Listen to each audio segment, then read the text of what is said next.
حضرت امام حسین عالی مقام رضی اللہ تعالیٰ عنہ کی شہادت مبارکہ سے جو ہمیں اسباق ملتے ہیں اس میں سے دو ایک سبق آپ کی خدمت میں عرض کرنے۔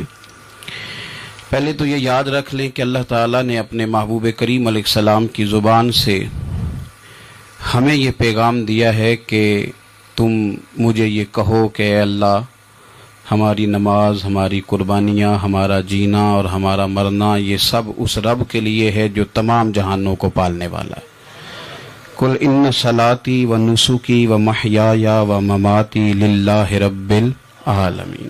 آپ فرما دیجئے بے شک میری نماز، میری قربانیاں، میرا دنیا میں رہنا، پردہ کرنا سب اس رب کے لیے جو تمام جہانوں کا پالنے والا ہے۔ سب سے پہلے تو اپنی زندگی کے اندر 24 گھنٹوں میں سے اچھے طریقے سے سوچ کر، سمجھ کر، فکر کر کر غور کریں کہ ہمارے پاس 24 گھنٹوں میں سے کتنا وقت ہے جو ہم نے صرف اس لیے صرف کیا ہے کہ ہمارا دین کچھ تھوڑا سا آگے بڑھ جائے اور دین کے لیے ہم کچھ اپنے آپ کو پیش کر سکیں۔ اپنے وقت کا تعین کریں، اس کے بعد پھر اپنا جتنا مال اللہ نے دیا ہے اس مال میں سے آپ دیکھیں کہ ہم کیا اس میں سے اتنا کچھ نکال رہے ہیں جو تھوڑا بہت ہمارے مذہب کے لیے، دین کے مشن کے لیے کام آ جائے۔ کچھ نہ کچھ آپ باعث بنے دین پھیلانے کا۔ رسول کریم صلی اللہ علیہ وسلم نے اس ڈیوٹی کو اس رنگ میں بیان کیا ہے۔ حضور نے فرمایا کہ بلغوا انی ولو آیا، ایک آیت تم تک پہنچ گئی ہے، اب میں تمہاری ڈیوٹی لگا رہا ہوں کہ تم نے اس آیت کو آگے پہنچانا ہے۔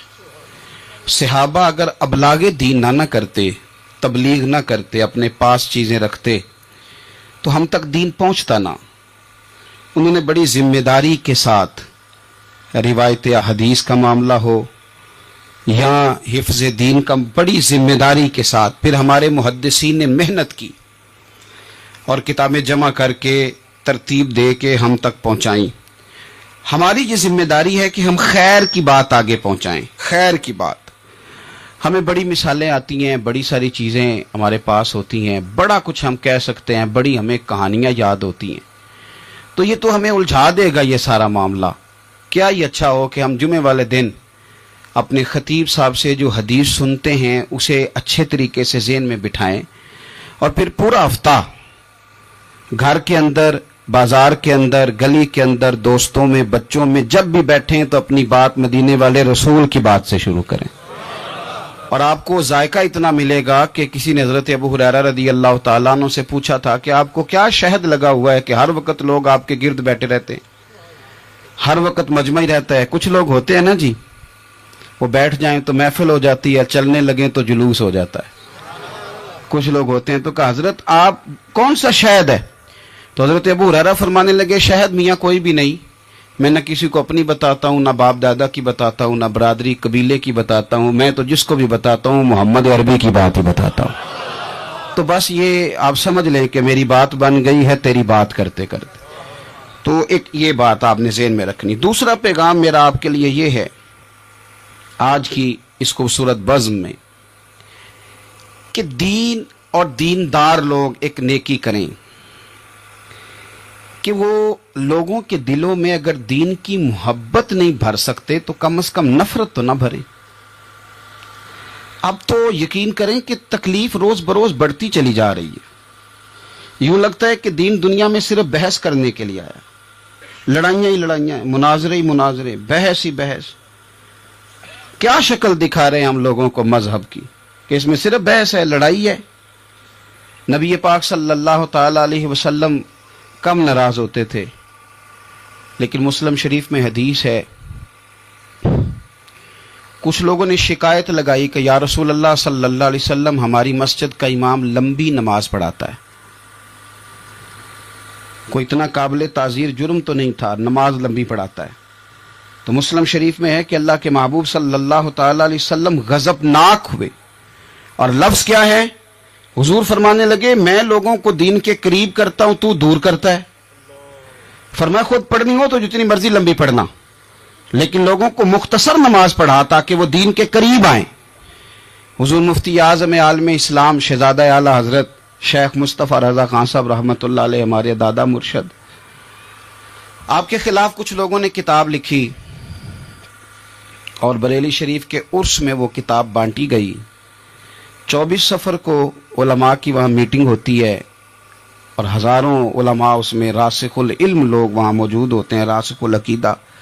حضور مفتی اعظم نے وہ کتاب سامنے رکھی اور کتاب سامنے رکھ کے علماء سے کہا کہ یہ شرعی اعتراض ہے مجھ پر اور یہ اس کا جواب ہے، یہ شرعی اعتراض ہے، یہ اس کا جواب ہے، یہ شرعی اعتراض ہے، یہ اس کا جواب۔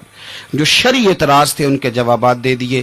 فرمایا کچھ انہوں نے نا اخلاقی اعتراضات کیے ہیں تو میں کسی کی ذات پر اتر کر بات نہیں کرنا چاہتا۔ کچھ انہوں نے ذاتی اعتراضات کیے ہیں اور جو مہذب قومیں ہوتی ہیں وہ کسی شخص کی شخصیت پر اتر کر، نیچے اتر کر بات نہیں کرتی۔ تو یہ شرعی اعتراضات تھے، یہ جواب ہے۔ تو علماء نے پوچھا کہ حضرت یہ کتاب کب چھپے گی؟ تو آپ فرمانے لگی چھپے گی کوئی نہیں یہ۔ کہا حضور نے آپ کے خلاف لکھا ہے تو آپ کہتے ہیں چھپے گی نہیں، آپ کو بھی تو چھاپنی چاہیے۔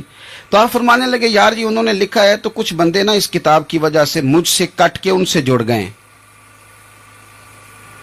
تو اب جب ان کا ذہن مجھ سے کٹا ہے، کسی اور کی طرف جڑا ہے، تو میں جواب لکھوں گا تو وہاں سے بھی کٹ جائیں گے، تو پھر منتشر ہو جائے گا ان کا ذہن، ہو سکتا ہے کسی گمراہی کی جانب چلے جائیں۔ تو چلو میری ایک ذات ہدف تنقید بنی ہے تو کوئی حرج نہیں، میں نہیں چاہتا کہ میری وجہ سے کچھ لوگوں کا ذہنی نقصان ہو، میں لوگوں کو مصطفیٰ کے دین کا پیار دینا چاہتا ہوں، دین سے بیزار نہیں کرنا چاہتا۔ مہربانی فرمائیں، میں نے جمعے میں بھی یوں دونوں ہاتھ باندھ کے کہا تھا تقریر کرنے والوں، نقابت کرنے والوں بس کرو۔ آپ اپنی تقریر چمکانے کے لیے قوم کو تقسیم کر دیتے ہو۔ حق کی بات کے اظہار کا معنی لڑائی تو نہیں ہوتا۔ ہمارے جتنے بزرگ تھے وہ سارے حق کی باتیں کرتے رہے، لیکن اتنا انتشار، اس قدر زیادہ جو ہے وہ تانا زنی، اس قدر زیادہ خوف کا معیار۔ اور میں نے جمعے میں بھی کہا تھا، پھر کہتا ہوں، اس زمانے میں جتنا کو زیادہ شرارتی ہوتا ہے اتنا زیادہ وہ طاقتور ہوتا ہے۔ شریف آدمی شرارتی کا مقابلہ کیسے کرے گا؟ ہم نے شرارتی لوگوں کو مضبوط کر دیا ہے۔ تو دین سے نفرت نہیں دلائیں، لوگوں کو دین کے قریب کریں، لوگوں کو دین کی محبت دلائیں، لوگوں کو دین کے قریب کریں، دین کا ذوق دلائیں، لوگوں کو قریب کریں۔ آج کی بات ہے، ایک دوست بڑی دور سے آیا ہے، آج کی بات بڑی دور سے، اس نے مجھ سے آ کے کہا کہ حضرت صاحب اب تو میری حالت یہ ہے کہ میں گناہ کر کر کے تنگ آ گیا ہوں، میرے ارد گرد گناہ کے مواقع رہتے ہیں، میں تنگ آ گیا ہوں، لیکن میں ایک منتشر آدمی ہوں، مجھے ہر وقت کا وسوسہ، ہر وقت کی پریشانی، ہر وقت کی مصیبت۔ وہ کہتا ہے میں جس عالم کے، درویش کے، صوفی کے، مولوی کے قریب جانے لگتا ہوں اس کے خلاف مجھے کوئی نہ کچھ ہے مل جاتی ہے۔ تو دین سچا ہے، کھرا ہے، تو کیا ایسا نہیں ہو سکتا کہ دین پہ عمل کرنے والا بھی کو کھرا مل جائے؟ میں جدھر جاتا ہوں مجھے کوئی نہ کوئی اس بندے کے خلاف کہانی مل جاتی ہے۔ تو یاد رکھیں، جب لوگ دینداروں سے نفرت کرتے ہیں تو پھر دین سے نفرت کرنے لگتے ہیں۔ یہ ہم نے تباہی کر دی ہے، ہم نے ظلم کی انتہا کر دی۔ مہربانی فرمائیں، یہ بڑا صاف ستھرا دین ہے، یہ بڑا پارسا دین ہے، یہ بڑا کھرا دین ہے۔ اور یہ جو آپ کو لوگ بتاتے ہیں نا سارے غلط ہو گئے، ایک میں صرف ٹھیک بچا ہوں، تو انہیں بتاؤ تمہاری بات مانے کہ مدینے والے رسول کی بات مانے؟ نبی پاک صلی اللہ علیہ وسلم نے فرمایا میری امت کبھی گمراہی پر جمع نہیں ہوگی، یہ نہیں ہو سکتا کہ ساری گمراہ ہو جائے۔ تو اس لیے انتشار کا مزاج چھوڑیں اور لوگوں کو میٹھا، ٹھنڈا، پیارا، خوبصورت دین لوگوں تک پہنچائیں، میٹھی بات کریں اور اچھے طریقے سے لوگوں تک پیغام حق پہنچائیں۔ لوگ کہتے ہیں جی میں بات سچی کرتا ہوں اس لیے تلخ رہتا ہوں۔ نبی پاک سے زیادہ سچی بات تو کوئی بھی نہیں کرتا تھا، حضور بات بھی سچی کرتے تھے اور لہجہ بھی شہد سے زیادہ میٹھا ہوتا تھا۔ تو یہ کون سی کہانی سنا رہے ہو؟ نہیں کہ میں کڑوا اس لیے ہوں کہ میں سچ بولتا ہوں، سچ کڑوا نہیں ہوتا، سچ تو شاندار ہوتا ہے، سچ تو سونا ہوتا ہے، سچ کا تو چہرہ نکھرا ہوا ہوتا ہے، سچ کہاں کڑوا ہوتا ہے؟ کڑوا کسیلا تو ہے، اس لیے تو نے ساری تباہی اتار دی۔ تیسری بات، آج کی اس گفتگو میں تیسرا پیغام امام علی مقام کی شہادت کے لحاظ سے یہ سنیں کہ ضروری نہیں کہ جو بات آپ کر رہے ہوں سارے لوگ اسے ایگری بھی کریں، یہ بھی ضروری، تو سب کو منوانے کا مزاج بھی چھوڑ دیں، یہ بھی امام حسین کا پیغام ہے۔ اس وقت تو ڈھیر سارے لوگ یزید کی طرف چلے گئے تھے، اور امام علی مقام میدان میں نکلے اور معمولی آدمی نہیں، نواس رسول، جگر گوش ہے بطول. یہ جو کربلا کی ریت پہ خون بہا ہے، یہ آپ کو پتہ ہے خون کس کا ہے؟ یہ رسول کریم کا خون ہے، یہ نبی کریم کا خون بہا ہے. اللہ کرے آپ کو سمجھ آئے. نبی پاک کا خون بہ گیا، لیکن 4.5 سال حکومت پھر بھی یزید کر گیا. آپ کو کس بات کی جلدی ہے کہ سارے لوگ مان جائیں اور سارے ہمارے پیچھے لگ جائیں اور سارے جو میں کہہ رہا ہوں اس کے پیچھے لگ جائیں؟ یہ آپ کو جلدی کیوں ہے؟ مجھے جلدی کیوں ہے؟ بھئی وہ 4.5 سال پھر بھی نکال گیا. حضرت یوسف علیہ السلام پر جناب زلیخا نے الزام لگایا تھا. حضرت یوسف سچے تھے، پر پورے مصر میں اس نے بات بھی پھیلا دی. 12 سال جیل میں بھی رہے تھے تو سچے نا، لیکن اس سچ کو نکھرتے 12 سال لگ گئے. لیکن رب کریم نے فرمایا یوسف سچے ہو، پر 12 سال پھر بھی جیل میں رہنا پڑے گا، سچے بھی ہو کھرے بھی ہو. پر 12 سال جیل میں رہے، پر عرش کے مالک نے فرمایا پہلے آپ مصر کے قیدی تھے، اب آپ کا سچ نکھر گیا ہے تو مصر کا حکمران بنا دیا جائے گا. چوتھی بات یہ سنیں اور اچھے طریقے سے. ہمارے ہاں نا ہماری محفل رہ گئی ہے، تنہائی ختم ہو گئی ہے. تھوڑا تنہائی میں رہنا بھی شروع کریں. تنہائی میں کس طرح رہنا ہے؟ مصلی کے ساتھ، عبادت کے ساتھ، درد کے ساتھ، سوز کے ساتھ، یعنی ذوق کے ساتھ. کوئی نعت چلا لیں آپ، اور آپ ہوں، کلام ہو اور مدینے والے رسول کی یاد ہو. بے آباد نہ رکھیں، اپنے دل کو آباد رکھیں. یہ تھوڑی بہت مل کے عبادت ہے تو کر لیں، ورنہ اکیلے بھی ہم پلاننگ ہی کرتے رہتے ہیں، دوستوں میں بھی سازشی کرتے رہتے ہیں. دفع کریں، سیاستیں ہوتی رہتی ہیں، یہ کب جان چھوڑتی ہیں. لیکن کچھ نہ کچھ وقت مصلی کو ضرور دیں. 9-10 محرم کی درمیانی رات عمر بن سعد امام علی مقام کے خیمے میں آیا اور آ کے کہنے لگا حسین باتیں 2 ہی ہیں.